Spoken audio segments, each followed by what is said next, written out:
supaya orang-orang kaya itu nampak dia berzakat itu hasilnya nampak. Kita kasih modal, mereka mengembangkan modalnya, dan setahun ke depan dia tidak miskin lagi. Itu yang supaya saya dia tidak terus-menerus menjadi mustahik. patah ranting berderap-derap, pohon mangga dibelah-belah. Cakep. Kalau Tuhan menunaikan wakaf, insya Allah hidup penuh barokah.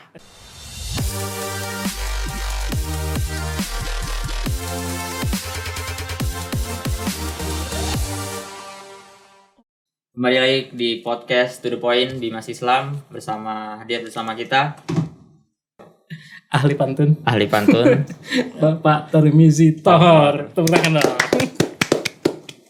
Tapi kalau mengkampanyekan zakat dan wakaf melalui pantun ini lebih greget lagi ya, karena dia menggabungkan antara semangat filantropi dengan kearifan lokal yang ada di Indonesia. Saya coba mengajak orang berwakaf dan berzakat dengan pantun. Ya. Bisa kasih contoh dong Pak sekarang? Zakat dulu Pak, yang zakat Pak. Yang zakat dulu. Enak sungguh buah coklat. Oh, cakep. Coklat didapat dari sahabat. Kalau Tuhan menunaikan zakat, insya Allah hidup selamat dunia akhirat. Luar biasa. Iya. Bisa balas nggak? Enggak bisa. Ya langsung aja Pak. Iya. Nah jadi gimana sih Pak sejauh ini peranan khususnya lembaga zakat ya dan Basnas Badan Amil Zakat Nasional dalam membantu di masa pandemi COVID ini, karena negara kan sebenarnya nggak mampu ya untuk membantu semuanya, makanya dari kalangan masyarakat dan di sini juga ada filantropi Islam. Ya. Gimana tuh Pak? Alhamdulillah memang di masa pandemi ini ya mungkin hampir semua kalangan yang punya kemampuan ya membantu dalam rangka untuk penanganan masalah pandemi COVID-19 ini, termasuk di lembaga-lembaga zakat itu sendiri, walaupun mungkin tidak menjangkau keseluruhan masyarakat, tapi alhamdulillah sudah dilakukan oleh lembaga-lembaga zakat, LAS maupun Basnas itu sendiri dengan berbagai program. Ada program pencegahan, ada program semacam penyembuhan, kemudian juga ada program yang untuk membantu orang dalam, bahkan juga membantu orang-orang dalam kesusahan, ya, sembako, bentuk uang tunai dan sebagainya. Ini cukup besar yang sudah dilakukan oleh lembaga zakat yang ada ini. Dan ini memang harus dilakukan, memang masa pandemi COVID ini orang sangat memerlukan ya bantuan itu sendiri.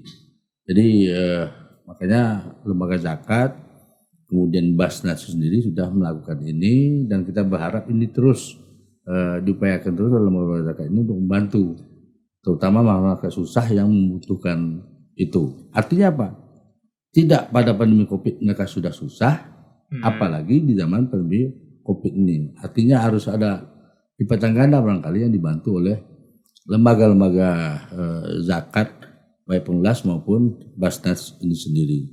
Mungkin bisa kita lihat ada datanya juga ada datanya. Bisa ditampilkan ya? Bisa. Ya, kita sambil lihat ya. Ya. Berarti tidak sebatas hanya di pandemi saja ya Pak Direktur ya? Iya. Bencana alam seperti yang kemarin misalnya di mana Kalimantan Selatan, di Sulawesi Barat, itu juga kontribusi zakat dan wakaf bisa membantu korban bencana ya? Bahkan dulu di Aceh waktu tahun 2017 waktu di PD ya, itu saya dengan Basnas dengan dana zakat ini kita membangun 40 rumah masyarakat. Itu tahun 17 waktu gempa Aceh yang besar, korban gempa itu, karena ada 40 rumah yang hancur, walaupun rumah sederhana dibangun oleh Basnas kerjasama dengan Bima Islam untuk agama zakat dan wakaf waktu itu kita bangun. Alhamdulillah yang tadinya mereka ditempatkan di tenda dan jangka tidak sampai 3 bulan mereka sudah punya rumah sendiri. Walaupun rumah sederhana tapi mereka sudah punya rumah sendiri. Ada 40 rumah dan satu munasah, satu musola yang hancur ya. Alhamdulillah 3 bulan setelah mereka tunggu, saya turun ke sana mantau, mereka sangat terima kasih apa yang sudah kita lakukan.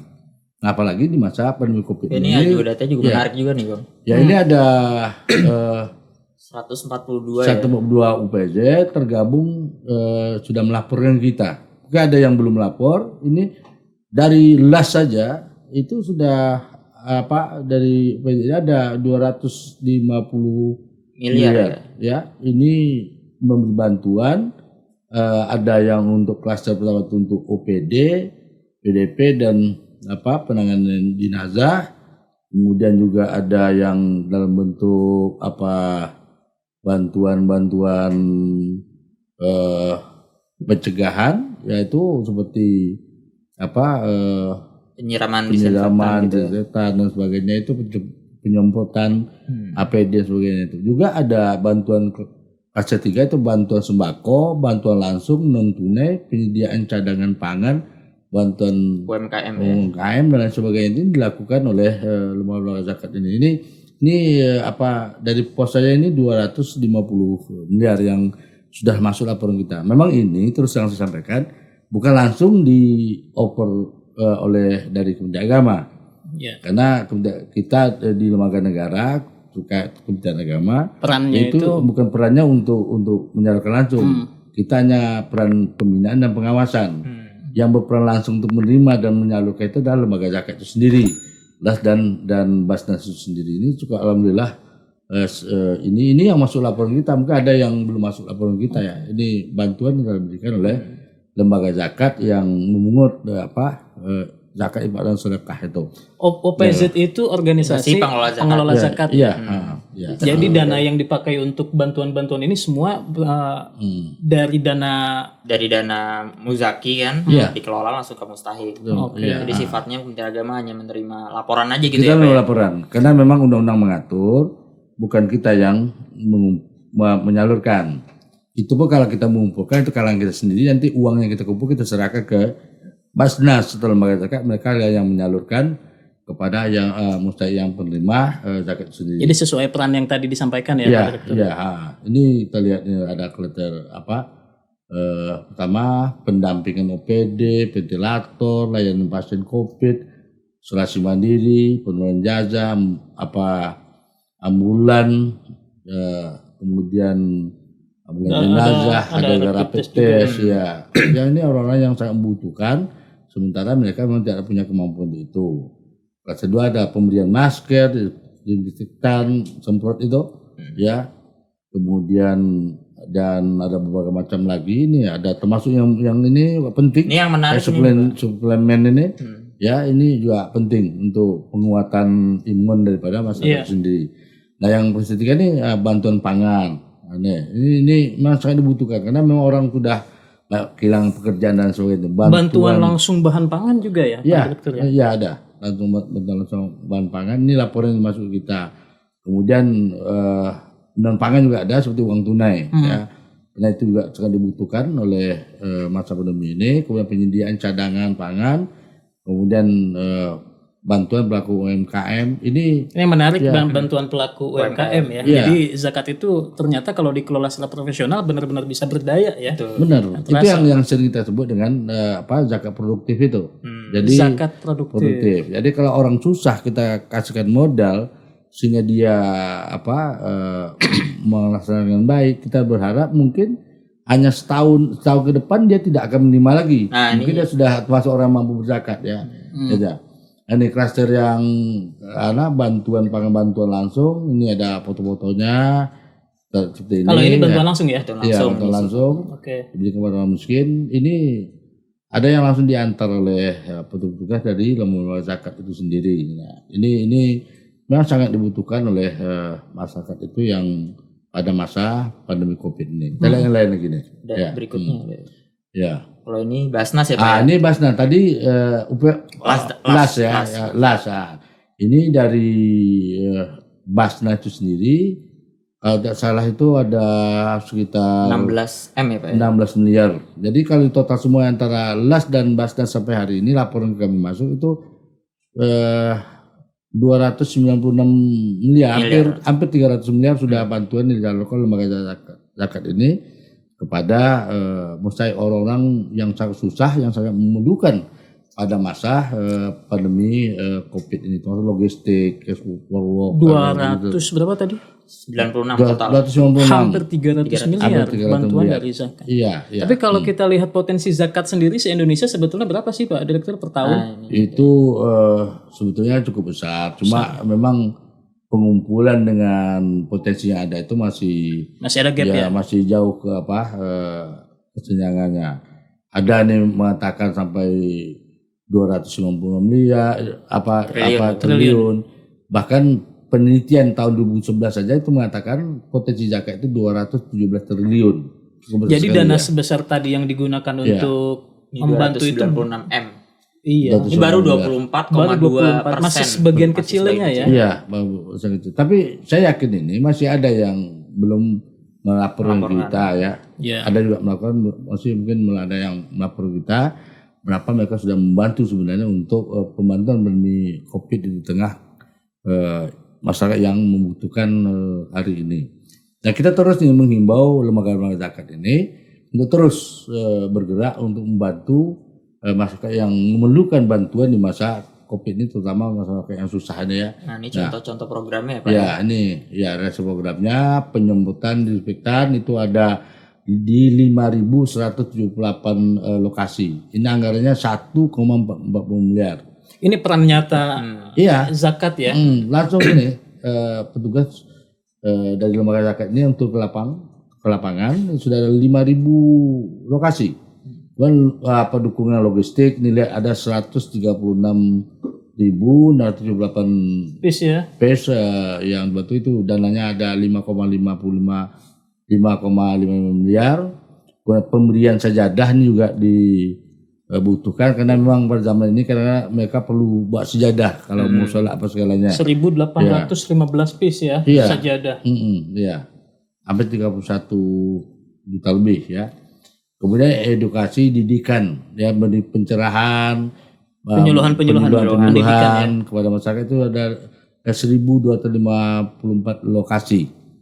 Lembaga zakat ini yang turun ke lapangan memberi penyuluhan kepada masyarakat, mengajak orang pakai masker misalnya, menjaga jarak misalnya, apa yang harus dilakukan di zaman COVID ini juga dilakukan oleh lembaga zakat ini sendiri. Kemudian pemberian masker ini ada 297. Berapa tuh 297.927 ya? Iya, ini cukup lumayan untuk diberikan kepada masyarakat. Itu hampir 1,3 M untuk membeli masker yang langsung diberikan kepada masyarakat. Kemudian wastafel juga, ini ada 545 unit wastafel yang diberikan bantuan ya kepada masyarakat. Ini ya cuci karpet masjid ya, ini lembaga ini turun ke lapangan untuk mencuci masjid karena memang masjid kita banyak karpet tapi tidak semuanya masjid kita yang punya mesin vakum itu, maka masjid perlu dibantu untuk membersihkan ini. Dan karpet itu kan salah satu media yang cukup rawan ya untuk penyimpanan virus tadi itu makanya ada program cuci karpet maka perlu sekali ada pencucian karpet ini ya. Jadi masjid mungkin mari supaya yang kecil, masjid yang punya vakum itu. Padahal hampir semua masjid kita ini pakai karpet maka perlu bantuan itu. Pembagian hand sanitizer juga ada 50.720 patch kepada masyarakat. Kemudian ini ada ruangan isolasi juga ini ya, ada 7 unit ruang isolasi disediakan oleh lembaga zakat ini. Kalau ada orang kena COVID, ada ruang isolasi yang disediakan oleh lembaga zakat juga. Karena lembaga zakat juga punya klinik ya Pak ya? Klinik kesehatan ya? Iya ada. Ini intinya peran zakat itu ternyata sangat konkret ya, sangat real di tengah pandemi COVID-19. Betul. Orang miskin itu sama seperti orang kaya juga. Dia bukan hanya perlu kampung tengahnya, kampung sentral atau kampung tengah. Bukan hanya sembako yang dia perlukan.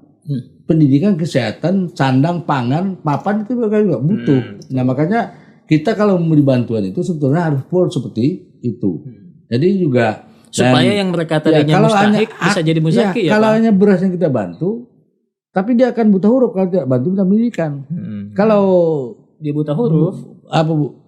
Ya kalau sakit juga enggak, ya kan. Nanti kalau kita kasihkan sembako sementara kesehatannya juga kalau dia sakit tidak kita bantu, ya juga. Jadi semuanya harus full, harus seperti itu. Bahkan ini saya katakan tadi juga perlu kita memberikan pemberdayaan itu tadi. Kita kasih modal, mereka mengembangkan modalnya, dan setahun ke depan dia tidak miskin lagi. Itu yang supaya dia tidak terus-menerus menjadi mustahik. Iya. Tapi dia bisa berkembang, grow up menjadi. Saya tahun 90-an pernah menjadi ketua amil di masjid waktu itu. 4 tahun tak diganti saya ketua amil zakat fitrah itu. Yang saya herannya setiap tahun itu orang miskin bertambah terus. Saya kaget. Disitulah mulai saya pikir, untuk apa zakat ini? Orang bayar zakat, orang miskin semakin bertambah. Saya pikir itu. Ya, seorang nggak ada guna zakat nih. Orang miskin, orang terus berzakat, orang miskin semakin bertambah.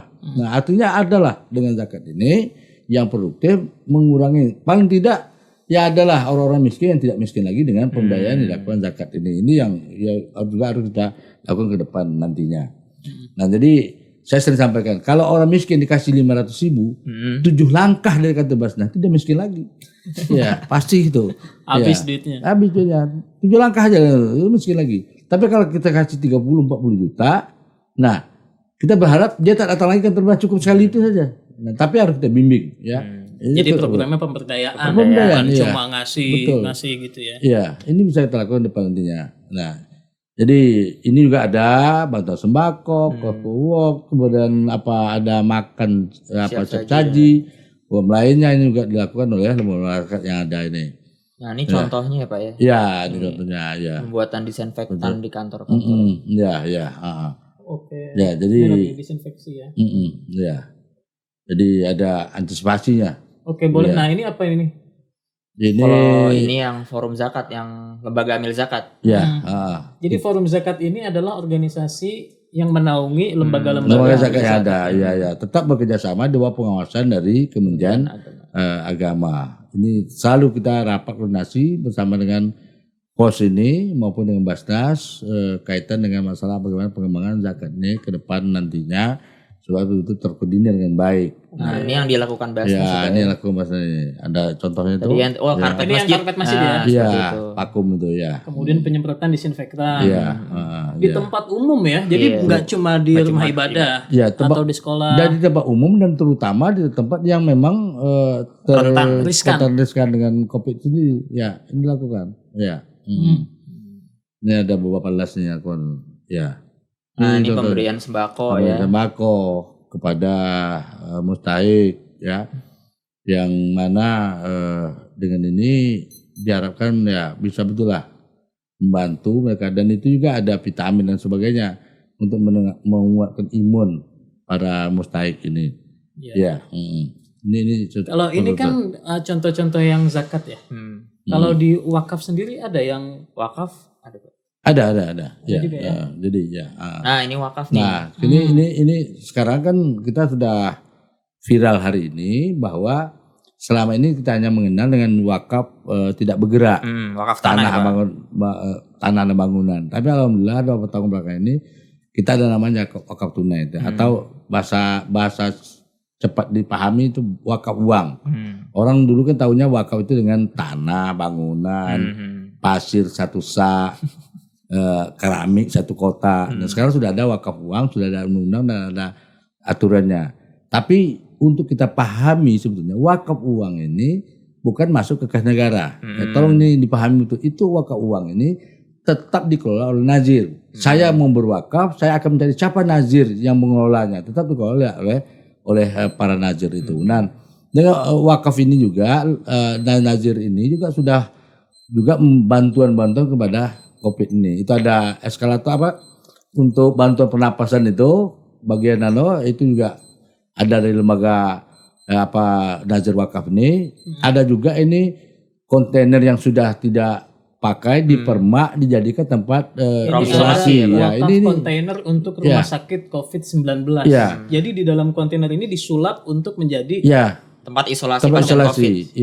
Dengan dana wakaf. Ya, dana wakaf ini yang siapa melakukan ini para nazir yang sudah ditunjuk. Ini contohnya dompet duafa ya Pak ya? Ya, ini dompet duafa kan salah satu nazir yang ditunjuk. Ya, jadi orang berwakaf melalui dompet duafa. Dompet duafa membuat program ini sesuai dengan keinginan daripada wakif itu sendiri. Atau memang seperti itu. Nah ini salah jadi satu akarnya contohnya. itu si wakif bisa memang sudah Bunyinya itu untuk bisa bantuan juga COVID. membebaskan ya. Iya, bisa. Tapi pada umumnya ada ditentukan. Guna wakaf ini, uang ini kegunaannya untuk ini. Itu dalam ikrarnya dibuat. Berarti itu namanya wakaf melalui uang ya. Iya. Jadi Itu misalnya wakaf project. saya berwakaf uang 100 juta. Nazirnya misal katakanlah ini tadi dompet duafa. Di dalam AIW itu terbunyi untuk bantuan COVID. Nah, itu. Atau saya berwakaf untuk pendidikan atau untuk pengembangan ekonomi, itu terbunyi di dalam akta ikrar wakafnya ketika kita berwakaf itu. Bentukannya buat apa? Dan kita sudah menunjuk langsung nazir siapa nazir yang pengelolanya. Dan nazir mengurusnya itu sesuai dengan komitmen di dalam AIW itu. Ini seperti yang dilakukan oleh dompet dua Pak ya. Ini juga menarik wakaf ventilator. Ventilator ya ini ya. Oleh nazir. Ini ventilator wakaf ventilator ini berarti si nazir yang memang ngasih ventilator atau dia kasih uang terus. Kalau coba nih nanti. Si wakif. Ini langsung nih. Jadi kan Masjid nih. Salman ITB karena basisnya kampus dia membuat ventilator sendiri di ITB ya. Kemudian mengajak masyarakat untuk berwakaf untuk mengembangkan ventilator ini karena kan ventilator sangat sedikit ya Pak ya. Ya. Alasannya tetap nazir yang mengurus ini, yang membuat ini. Berarti masyarakat yang berwakaf itu wakafnya uang ya. Wakaf uang. Tapi dia sudah memang diperuntukkan untuk membantu ventilator ini ya. Di dalam akta ikrar wakafnya sudah bunyikan itu tuh ya. Itu iya peruntukan untuk apa? Supaya nazir itu jangan salah penggunaannya. Maka terbunyi di dalam itu. Nah, ini jadi kita bahu-membahu mohon maaf Pak Direktur. Jadi kita bahu-membahu untuk membantu masyarakat di tengah pandemi COVID. Ini juga bisa lewat pendekatan zakatan wakaf ya. Bisa. Enggak serta-merta misalnya kita ngasih sumbangan aja gitu. Tapi bentuknya bisa wakaf. Bisa. Jadi lembaga zakat dan wakaf lembaga zakat ini yang menyalurkan. Kalau nanti wakaf ini nanti nazir yang menyalurkan. Sesuai dengan komitmen di dalam akta ikrar wakaf yang sudah dibuat itu. Ya.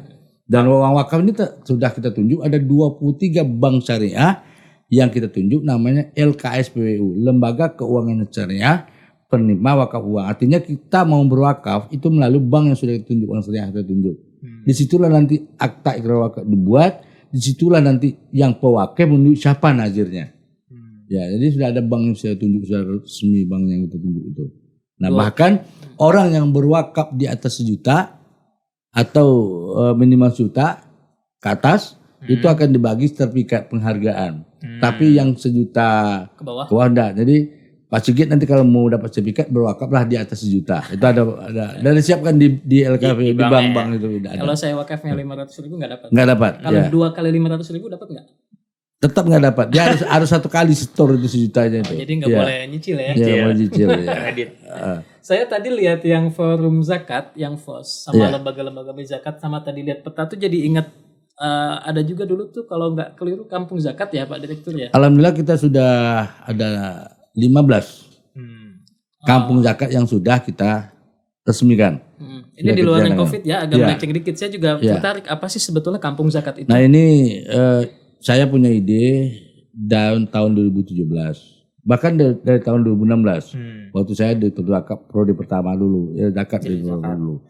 Saya ingin bahwa dengan uang zakat ini betul-betul bisa memperbaiki ekonomi masyarakat. Nah maka kita buat ide namanya kampung zakat. Tapi dengan catatan betul-betul daerah 3T, termiskin, terluar, tertinggal itu ya. Kita cari daerahnya sesuai dengan usulan di daerah masing-masing. Alhamdulillah sudah 15 di daerah. Jadi kita kerjasama dengan lembaga zakat, dengan LAS, dengan Basnas, kita kerjasama. Apa daerah situ posisinya? Kalau posisinya perikanan, kita beri bantu perikanan. Di situ pertanian. Alhamdulillah ini berjalan terus. Bahkan kita juga bersamaan dengan Pemda setempat. Saya ada beberapa provinsi saya yang turun meresmikan kampung zakat. Dan saya punya ide. Ke depan saya akan tambah lagi, namanya Kampung Zakat Wakaf. Jadi lebih luas lagi. Jadi Basnas, BWI juga gabung di situ, LAS juga gabung di situ bersama dengan Kementerian Agama. Sehingga ini lebih kencang lagi untuk perbaikan. Jadi ada 3 hal perbaikan. Perbaikan ekonomi, perbaikan hidup keagamaan, perbaikan sosial kemasyarakatan. 3 ini harus kita lembur Jangan nanti orang itu daerahnya tidak miskin lagi, tapi ibadahnya tak bagus. Atau dia tidak miskin, ibadahnya bagus. Tapi sosial masyarakatnya tak bagus. Yang tiganya harus kita satu. Tiga-tiganya harus digabung maksimal ya. Ekonominya bagus, masyarakat ini spiritualnya juga bagus, kemudian kemasyarakatan bagus. Tiga hal ini menjadi kunci untuk kita kembangkan ke depan untuk kampung zakat ini. Ini alhamdulillah ada beberapa provinsi nyusul lagi nih, ya. Jadi kita bawa sama Basnas, LAS, kita bawa sama ke lapangan untuk mengurusi ini dengan bantuan dana zakat ini. Berarti kalau 3 aspek tadi yang dibangun, bidang-bidang yang kemudian diberdayakan di kampung zakat itu juga hampir meliputi semua sektor ya? Iya. Dan saya kalau ini kita gandingkan dengan beberapa kementerian yang terkait dengan ini juga luar biasa. Ya, ada kementerian lain juga ikut, itu sangat luar biasa juga ini, ya. Sehingga saya ingin sekali lagi saya tambahkan supaya orang-orang kaya itu nampak dia berzakat itu hasilnya nampaknya, sehingga orang kaya itu bertarik untuk berzakat itu. Konkret kelihatannya. Bisa dilihat. Betul, ya itu yang sangat kita harapkan dengan itu. Tapi dulu orang-orang kaya itu banyak yang bayar zakat tuh narikin orang datang ke rumahnya, Pak. Ya. Sampai 100 orang, 200 orang. Ya. Tapi alhamdulillah sekarang sudah melalui. Makanya dalam ayat ada amil itu kan. Ya, amil itu tuh lembaga zakat tadi supaya zakat itu lebih terarah. Jadi yang model kayak tadi itu nggak direkomendasikan ya? Iya. Tidak disarankan untuk membagi zakat sampai ngumpulin. Iya. Sebaiknya dikelola oleh. Disetor aja ke lembaga zakat yang ada dan lembaga zakat yang menyalurkan. Itu yang saya kita inginkan. Ya. Ini ada dompet duafa, beberapa dukungan mereka, rumah sakit, ambulan, relawan dan sebagainya ini. Salah contoh yang sudah dilakukan masa pandemi ini. Ya. Banyak sekali ya. Ya. Ini ya Direktorat Pemberdayaan Zakat dan Wakaf juga kita punya anggaran juga ini pengadaan perlengkapan APD untuk lembaga zakat juga kita lakukan, pengadaan layanan penyemprotan desinfektan, pengadaan bantuan logistik dan higien kit juga kita bantuan juga dari kita dengan DIPA di zakat dan wakaf ini. Ya. Jadi kita juga menampakkan apa yang bisa kita bantu kita beri bantuan itu. Ya. Ini banyak yang belum tahu nih kayaknya nih Bang. Kalau ternyata zakat dan wakaf itu punya peran yang demikian konkretnya di tengah pandemi COVID-19. Ini kalau kita nggak angkat jadi tema podcast, orang-orang juga mungkin nggak pada tahu ya. Jadi bayangannya zakat beras udah selesai ya. Dan wakaf itu bayangannya cuma orang wakaf tanah terus jadi kuburan, jadi pemakaman atau jadi ya tempat ibadah begitu ya. Dan itu bagus. Gitu. Tapi kalau diproduktifkan mungkin bisa lebih. Saya dulu pernah membaca buku Profesor Mobiliarto tentang apa itu definisi orang miskin. Itu sangat luar biasa. Cuma buku tuh nggak ingat lagi di mana saya letak tuh udah lama betul itu. Orang miskin itu adalah orang yang tidak bisa mencukupkan sehariannya, tapi mau berubah kehidupannya. Itu orang miskin. Tapi kalau orang tidak, saya balikkan lagi. Orang yang tidak bisa mencukupkan keperluan sehariannya tapi tidak mau berubah itu sebetulnya ya bukan orang miskin. Bahkan saya balikkan seperti itu. Jadi kalau artinya, dia dalam keadaan susah dan gak punya keinginan untuk memperbaiki nasibnya, itu susah mau kita kata orang miskin. Sebab apa? Bantuan apapun kita bagikan dia tidak seperti itu. Maka bantuan yang produktif tadi juga harus ada pendampingan ya Pak ya. Harus kita pilih juga orang-orangnya. Makanya bantuan itu nggak cukup dikasih tapi berdayakan supaya mindset dia juga berubah. Iya. Itu juga harus dilakukan. Ini Direktorat Pemberdayaan Zakat juga memberikan bantuan ini. Ini banyak banget ya pokoknya bantuan pemberdayaan asnaf, kemudian pembuatan poska sebagai sarana edukasi, kemudian ada beberapa program juga yang ada di kita walaupun sangat terbatas anggaran kita kita juga tetap melakukan hal ini di masa pandemi COVID ini. Termasuk tadi yang sedikit tadi itu usulan dari Subdit pengadaan masker bagi masyarakat miskin yang berada di wilayah kampung zakat. Itu jadi kampung zakat juga kita dialokasikan khusus. Terutama kemarin di Papua dan alhamdulillah masa pandemi ini ada di Papua dan di Kalimantan ya. Kita resmikan program binaan Bina Islam termasuk di dalamnya ada kampung zakat itu. Jadi dalam masa pandemi juga kita ada menambah kampung zakat ini. Jadi tidak karena masa pandemi lalu program yang sangat positif ini juga ikut berhenti ya? Enggak, kita lanjutkan terus. Ya, kita jalan tentu dengan protokol dan ketentuan-ketentuan lain yang sesuai dengan ya suasana pandemi ya. Iya. Ini terakhir Pak Direktur, saya kemarin dengar ada program yang selain kampung zakat. Kalau ini kan di bidang zakat nih, ada juga hutan wakaf ya kalau nggak salah hutan wakaf, iya. Ini apalagi Pak? Alhamdulillah, ini ada teman-teman dari alumni IPB, mereka membeli tanah, namanya di lereng gunung ya, di hutan ya. Tapi hutannya pikiran perkampungan. Nah itu tanah ini mereka wakaf dan mereka bentuk yayasan wakaf, namanya wakaf hutan, ya tetap namanya wakaf hutan. Tapi hutannya dirubah, hutan yang berbuah, ada mangga, durian, ada matoa, itu sudah tanam semua. Dan sekaligus di situ ada pengembangan ternak lebah, madu berarti. Madu lebah, madu hutan ya berarti. Ya. Dan ini insya Allah saya akan ngomong teman-teman di sana. Dan ini bisa jadikan percontohan nasional nanti. Dan di sana pekerjanya masyarakat setempat dimanfaatkan untuk mengurus ini. Jadi pemberdayaan masyarakat di situ ya.